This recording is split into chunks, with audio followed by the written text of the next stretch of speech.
Well,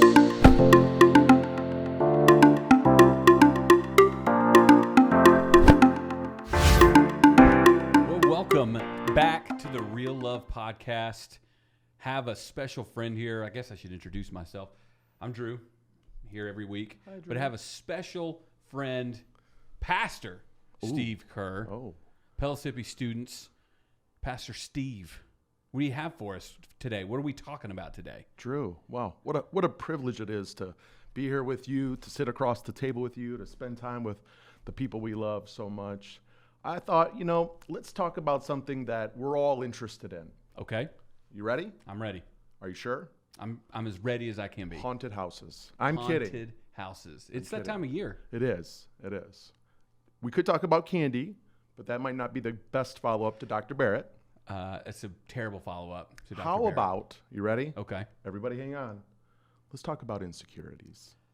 I have some of those. Do you? I do. Want to tell us about them? Sure. I mean, the insecurities come from anything from being bad at something. So I'm insecure. So if I think I'm going to be bad at something, like at a wedding, we all go to weddings.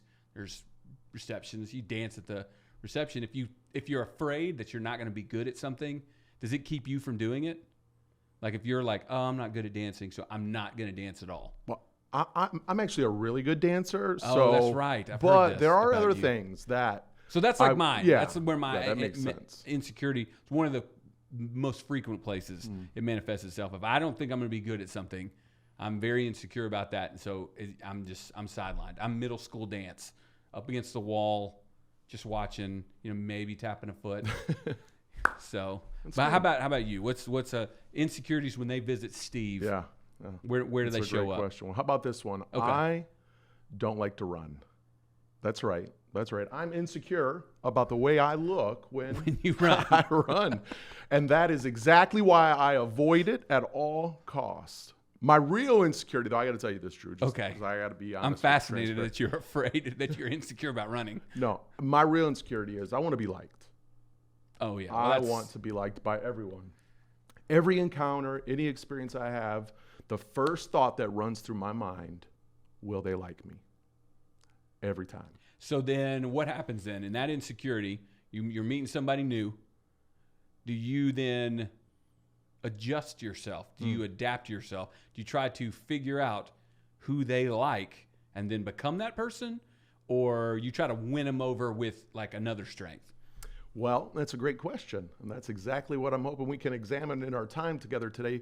But I'll give you this thought. Okay. I think that as a young man, as a young person, as a teenager, and even into my early 20s, I was tempted and most often would try to become or to be someone that I thought they would like. However, as I got older, as my relationship with Christ began to blossom and deepen, that pursuit started to fade. Although the temptation didn't fade, the desire to pursue that started to fade. And there was a realization of like, hey, I'm just going to be myself and let's see what God does with this. So, yeah. All right, so Steve, so I don't know if it's anything like this for you, but for me, sometimes I will be myself. I will be Drew, and then what Handsome Drew's putting down, people aren't picking up, so they're not really liking what I'm. And so, is it for me sometimes? Then once again, that insecurity starts to rise. Is that what happens for you? Does the insecurity come back again? Because you gave it a try. You're more mature now. You tried to, I'm going to show them Steve, see what they think of Steve. They're not liking Steve. Do you give them something else, or do you double down? I mean, when that insecurity starts to rise, what happens then? Yeah. No, it absolutely starts to rise again. I think Right. the feeling has to be outmatched by my thought process of being confident of who I am. Right now, I know who I am. I know who God's made me to be, and I'm growing and learning new things every day. But I'm trusting that there are certain individuals that I will have relationship with and form relationship with, such as yourself. And there's other people that we're not going to have things in common. It doesn't have to be so aggressive that we have to be opposed to each other, but it's just that reality that you're not going to like everyone and not everyone's going to like you. But I want to do my best to not function out of my insecurities, to not act out of my insecurities. Right. So you said something there that I thought was important. So confidence. So where does your confidence, you did say your confidence comes in the Lord. So That's right. Where does your confidence, how do you do that? How do you tap into that confidence in those moments of rising insecurity within? Right. Well, I think I could give such a long answer in response to this, and I would really like to do it in some practical ways, but I think it's knowing who God is, right? Because if you're going to have confidence in the Lord, then you need to know who the Lord is. So reading the Word is an absolute. The other thing, and I think this is the thing that I would hope people could walk away with today, is it's about mentorship. It's about companionship. It's about friendship. It's about having people in your life that you can honestly share those insecurities with. And so it's not just like I'm running to you because my house is on fire. It's I'm coming to this person, I'm coming to this relationship, a friend, a mentor, who, whatever it might be, for the maintenance, right? For the purpose of going, hey, I want to be confident in who it is that God's created me to be. There's different circumstances that are changing, different relationships that have entered my life. Here are some of the things, the thoughts, right? Like, hey, am I going to look goofy running, right? Like this thought keep running through my head, Drew. But having people in your life that you can honestly be yourself, even in those insecure moments, and say, hey, can you help me navigate this? So you're meeting with one of those people. How does that go? You found somebody. Maybe let's start back there real quick. Yes. How do you identify people that you can, what's the right way to put this? It's okay to be insecure with. Yeah. And explore those insecurities and kind of lay those out bare. Yeah. How do you find those people that you can share with that? Well, again, 2 quick responses here. Let's keep it simple. Number one is you can tell a tree by its fruit. So you can see and experience someone's ability to be authentic, right? You can see that just as you get to know them. And it might not come in that first introduction that when you meet someone, but over time, if you pursue relationship, then you'll discover that, and you'll see like, hey, I see that they have authentic relationships. The other part of it is, them being willing to be honest with you, right? And so they're sharing with you some of those things. Their insecurities. That's right. Things about themselves. That's right. That's right. So it's two-way. That's right. Absolutely. And again, it's just one of those things that I believe it's seasonal in different times, and who might be helping who, but reality, a beneficial relationship will work 2 ways like that. Okay, so you found those people. What is a typical time like that? So we're close friends. I would say we do this for each other, but That's right. the running has never come up, which is interesting. So that must be like a deep. Deep. So You shared with them more than you've ever shared with me. Yeah. Well, let me tell you. Okay. Let me tell you why. Here we go. Last night we were at a football game together. Yes. Wonderful game. It was an incredible game. Yeah, that's Shout right. out to Sean Bishop, our guy. Yeah, that's right. Shout out Carnes football. That's right. And Oak Ridge, we love you too. But watching them play football last night. So I played football in high school. I was not good. Matter of fact, I was like the professional tackle dummy. Like they would put me in the position where everybody just was going to just dogpile on top of someone. That was me. And so I remember back then in 9th grade, because that was my first year of playing football, thinking, I know I look so goofy running right now. It's in your head. In my head. I remember that. So last night when we were there, we had a couple of our boys with us. Your son and my son, our oldest boys, were there. And I remember thinking that, like, man, it just brought back that memory. So that's why I shared it with you all today. But again, those insecurities come up. So right. Yeah. So you're sitting down with somebody you trust. Do you just like open the door first thing when you call them on the phone? Yeah. Hey man, I'm feeling super insecure about something. How do you typically segue into that conversation? Because it's going to be a pretty real conversation, pretty raw conversation. That's so right. How do you introduce that That's right. into that trusted relationship? Well, let me do this. Let me use our relationship, okay? So for anybody who doesn't know, and probably there's quite a few that are listening right now, I'm actually a transplant. I moved from Michigan down here to Knoxville just about 2 years ago, right before COVID, December 2019. Great time moved to down move. here, wasn't it? Great Perfect. time to move. So good. So good. Oh, Lord, I love you so much. So moved down here, and we know no one. I have no friends, no family. There's no one here. And being a pastor in a ministry like students it's a big deal. Faith Promise, we love student ministry. We believe in the next generation. We believe empowering in the next generation. And so I'm trying to find allies right away, right? I'm trying to find allies, people who are passionate about what I'm passionate about. That's one of the things that drew me to you.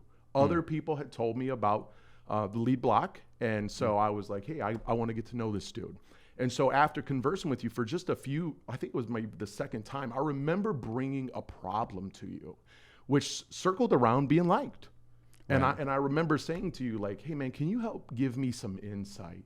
Is there something I'm not seeing here? Because in my mind, as I was reflecting, as I was talking to some of my mentors that I've known for years, I could not for the life of me understand what it was I was coming up against for this feeling. And bro, you brought so much clarity, so much clarity by removing me from myself and actually getting me to consider other people.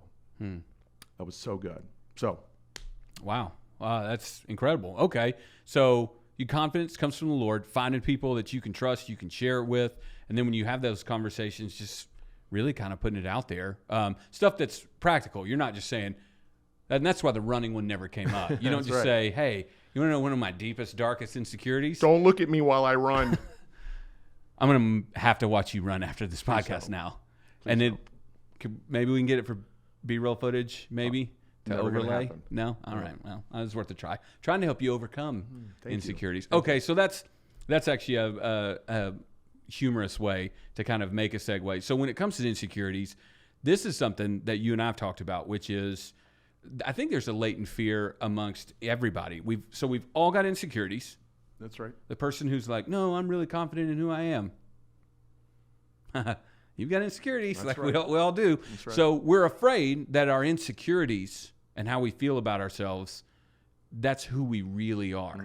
That's good. And so that's maybe some of the times we don't like to talk about it, don't like to confront or address it. So we're afraid that's who we really are. Yeah. And so when it comes to insecurities, what is a healthy relationship to you and your insecurities? So on the one hand, you want to keep them kind of out there. Yeah. But on the other hand, you don't want to give into them and say, okay, well, I should never run because I'm not, I should never dance. I mean, those are silly versions, but the other one is, I'm tempted, as is anybody when you're meeting somebody new, to change who you are to kind of fit. And if that doesn't go well, my tendency is, I just won't meet new people. Right. That's just the easiest thing to do. Right. So I'm not gonna confront that insecurity because I'm gonna give in to it. So how do you acknowledge your insecurities while also not giving into them because of the fear of, that's all I am. Yeah. That's all I'll ever be. Yeah. How do you do that? Yeah, no. So I think again, it's practice, right? Let's just get honest. We're gonna talk about some practical ways to do this, but the reality is that we'll try and fail, try and win, and move forward. So let me tell you in some ways. First, let me say this, and this is not a Steve quote by any means. I've heard this years ago, but one of the things about insecurities is that oftentimes what happens is I'm comparing my insides to somebody else's outsides, my innards to their outwards, right? They might look like they have it together. They might look confident on the stage, the pulpit, whatever it might be, but inside I can't see what's going on there. I can feel what's going on inside of me. Right. Right. And so one of the things that I've tried to do and help others discover is to recognize when we start to function out of those insecurities. And you actually alluded to that in your question by, hey, if I'm insecure about running, well, then I won't do it. Right. Well, hey, I haven't, gone for a run or a marathon. I'll tell you a story. So years ago, Marcy and I, my bride, love her to death. I think it's 18 years. I hope I'm right with 18 years. We're coming up on 18 years, but we ran a marathon together. We ran a half marathon together.